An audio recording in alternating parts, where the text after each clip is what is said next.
नमस्कार मित्रांनो, मायक्रोबायोलॉजी मराठी चॅनलमध्ये आपले स्वागत आहे. त्या व्हिडिओमध्ये स्पेशली आपण बॅक्टेरियोफाज बेस्ड टेक्नॉलॉजीमध्ये जे काही रिक्रिएशनल जे काही वॉटर असतं त्याचं डिकंटॅमिनेशन कसं केलं जातं ते या व्हिडिओमध्ये आपण डिस्कस करणार आहोत. चला तो व्हिडिओ सुरुवात करूयात. सर्वात प्रथम हे जे काही रिक्रिएशनल जे काही वॉटर आहे ते आपल्याला स्विमिंग पूलमध्ये जे काही पूल्समध्ये आपल्याला पाहायला मिळतं, जे की जास्त प्रमाणामध्ये त्याच्यामध्ये आपल्याला बॅक्टेरियल कंटॅमिनेशन हे त्याच्यामुळे त्याचं जे काही प्रेशर आहे ते फॅसिलिट झालेलं पाहायला मिळतं. तर वॉटरबॉर्न जे काही पॅथोजन आहे त्याच्यामध्ये आपल्याला कोलाय पॅथोजनमध्ये आढळतो, तसंच सुडोमोनास आहे. असे वेगवेगळे जे काही स्पेसिस आहे ते वॉटरबॉर्न जे काही पॅथोजन आहे त्याच्यामध्ये आपल्याला पाहायला मिळतात. त्याच्यामुळे बिलियन्स ऑफ जे काही स्विमर आहे त्याच्या ॲन्युअली त्यांच्या हेल्थ रिस्कवरती प्रॉब्लेम होत आहे.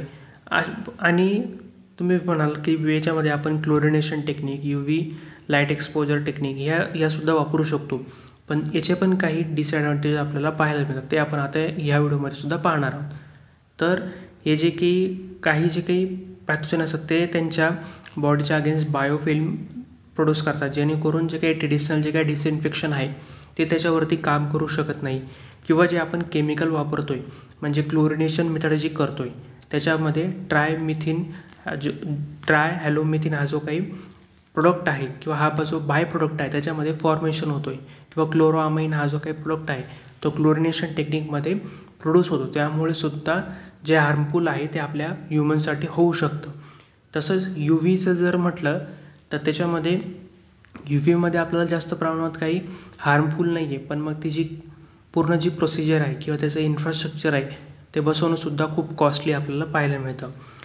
तसंच हे जे की बॅक्टेरियोफाज आहे तो कसा ॲक्ट होतो, तो कसा त्याचं पूर्ण फंक्शन चालतं, जेणेकरून जे काही वॉटरबॉर्न जे काही पॅथोजन आहे त्याचं किलिंग कसं होतं ती प्रोसेस आता आपण पाहूयात.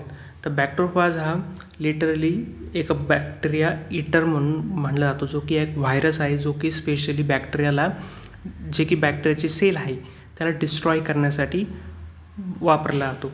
तर पहिल्यांदा आहे रिकग्निशन.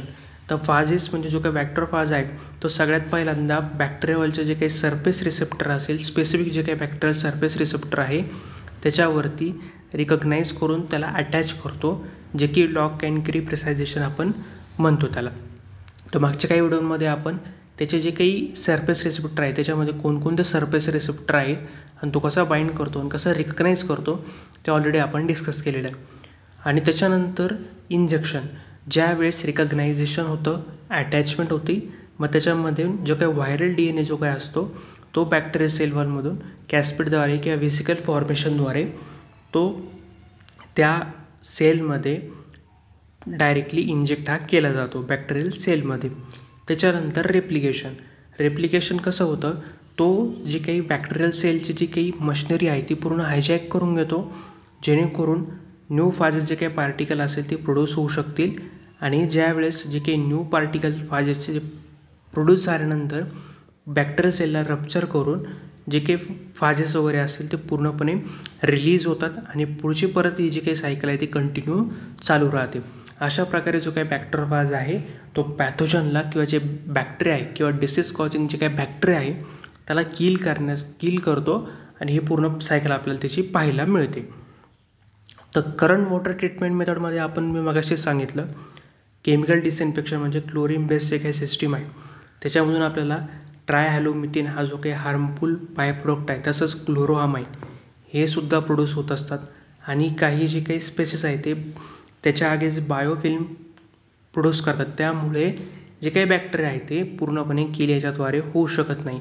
आणि याच्यामध्ये आपल्याला कंटिन्युअसली मॉनिटरिंग पाहिजे, तसंच pH बॅलन्ससुद्धा याच्यामध्ये रिक्वायरमेंट हे आपल्याला पाहायला मिळतं.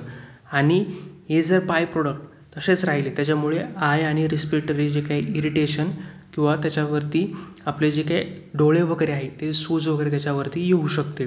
तसंच ऑर्गॅनिक मॅटर इंटरफरन्स त्याच्यामुळे होतो आहे आणि जे काही एन्व्हायरमेंटल जे काही रन ऑफ आहे तो कन्सर्न याच्यामुळे होतो आहे. तसं UV रेडिएशनचा आपल्याला काहीही त्याचे कोणतेही रेसिड्यूल जे काही आहे ते त्याच्यामध्ये प्रोड्यूस आहे किंवा प्रोव्हाइड होत नाही. पण ही जी काही टेक्निक आहे ती हाय एनर्जी कॉस्ट टेक्निक आहे, मेंटेनन्स डिमांड कंडिशन आहे याला, आणि त्यामुळे जास्त प्रमाणामध्ये जे काही कॉस्ट आहे किंवा एक्सपेन्सिव्ह टेक्निक आपल्याला ही पाहायला मिळते. याच्यामुळे जे काही ऑनगोईंग जे अँटीमायक्रोबियल ॲक्टिव्हिटी आहे ती कमी होऊन जाते, जे काही लॅम्प आपण म्हणजेच याच्यामध्ये UV लाईटमध्ये लॅम्प असतात, ते लॅम्प लावल्यानंतर जे काही वॉटर त्याच्यामधून पास केलं जातं, पास केल्यानंतर त्यातले जे काही बॅक्टेरिया असतील, पॅथोजन असतील ते किल होतात. तर हे जे काही लॅम्प आहे ते काही कालांतराने बदलावे लागतात, कारण की ते काही खराब होतात, कारण की ते कंटिन्यू चालू असले तर त्याच्यामुळे त्याची जी काही शेल्फ लाईफ आहे ती कमी होऊन जाते आणि जी काही त्याची पेनिट्रेशनची काही डेप्थ आहे ती लिमिटेड आपल्याला पाहायला मिळते. तसंच ओझोन ट्रीटमेंट, जे काही ओझोन जनरेटर असेल हे एक पॉवरफुल ऑक्सिडेशन टेक्निक आहे, ज्याच्यामुळे जे काही याला आणि ही जी टेक्निक आहे ही एक स्किल ऑपरेटर आणि हे जे काही इक्विपमेंट आहे ते रिक्वायरमेंट करण्यासाठी किंवा त्याला चालवण्यासाठी हा एक स्किल ऑपरेटरची गरज लागते. तसंच हे कॉम्प्लेक्स इन्स्टॉलेशन रिक्वायरमेंट याच्यामध्ये लागते आणि याच्यामध्ये सेफ्टी प्रोटोकॉल किंवा ऑपरेटर आपल्याला हा अवेलेबल करून द्यावा लागतो. तर हे जे काही वॉटर ट्रीटमेंट मेथड आहे त्याच्यामध्ये आपल्याला बरेचशा लिमिटेशन हे आपल्याला पाहायला मिळतात. त्याच्याऐवजी जर आपण बॅक्टरफायची टेक्नॉलॉजी जर वापरली तर त्याच्यामुळे जे काही त्याचे बरेचसे ॲडव्हांटेज आपल्याला पाहायला मिळतात. आणि हा जो काही बॅक्टरफाज आहे तो आपल्या ह्युमन सेलला हार्मफुल नाही आहे.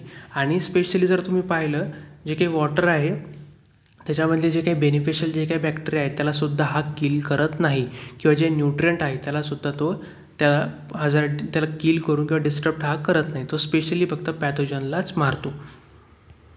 आणि ही जी काही बॅक्टरफाज जे काही टेक्नॉलॉजी आहे त्याचे ॲडव्हांटेज जर विचार आपण केले तर आहे स्पेसिफिक पॅथोजेनिक बॅक्टेरियाला पूर्णपणे किल करून त्याला संपुष्टात करतो किंवा संपून टाकतो आणि त्याच्यामुळे ह्युमन्सला, ॲनिमल्सला किंवा प्लॅन्ट्सला याच्यामुळे कोणताही इफेक्ट हा होत नाही. तसंच एन्व्हायरमेंटल सेफ्टीमध्ये आणि याच्यामुळे कोणतंही टॉक्झिक जे काही प्रोडक्ट आहे, बाय प्रोडक्ट आहे ते कम्प्लिटली बायोडिग्रेडेबल असल्यामुळे याच्यामुळे कोणतंही बाय प्रोडक्ट हे त्याच्यामधून निघत नाही. आणि हा सेल्फ रिप्लिकेटिंग असल्यामुळे याला इन्फेक्शन साईट हे मिळतच असतात, जेणेकरून त्याची जी काही ट्रीटमेंट आहे किंवा त्याची जी काही फ्रिक्वेन्सी आहे ती लॉंग टर्म आपल्याला पाहायला मिळते. आणि हे जे काही फाजेस वगैरे आहे ते बरेचसे जे काही वॉटर ट्रीटमेंटमध्ये सध्याला आता वापरण्यात चालू झालेले आहेत. काही ज्या ट्रेडिशनल टेक्निक आहेत त्या काही ठिकाणी वापरल्या जात आहेत, पण मग त्या ज्या ट्रेडिशनल टेक्निक आहे त्याच्यामध्ये काही जे काही बाय प्रोडक्ट आहे ते प्रोड्यूसही होत आहेत. मग त्याच्याऐवजी आपण ही जी काही बॅक्टरफाज बेस्ड टेक्नॉलॉजी आहे ती वापरू शकतो. तर या व्हिडिओमध्ये आपण जे काही बॅक्टरफाज बेस्ड टेक्नॉलॉजी हे रिक्रिएशनल जे काही वॉटर आहे त्याच्यामध्ये कसं त्याचा डिकंटॅमिनेशन म्हणून वापर होतो ते आपण डिस्कस केलं. तर तुम्हाला माझा व्हिडिओ इन्फॉर्मेटिव्ह वाटला असेल नक्की व्हिडिओ लाईक करा, चॅनल सबस्क्राईब करायला विसरू नका. चला भेटूया पुढच्या व्हिडिओमध्ये.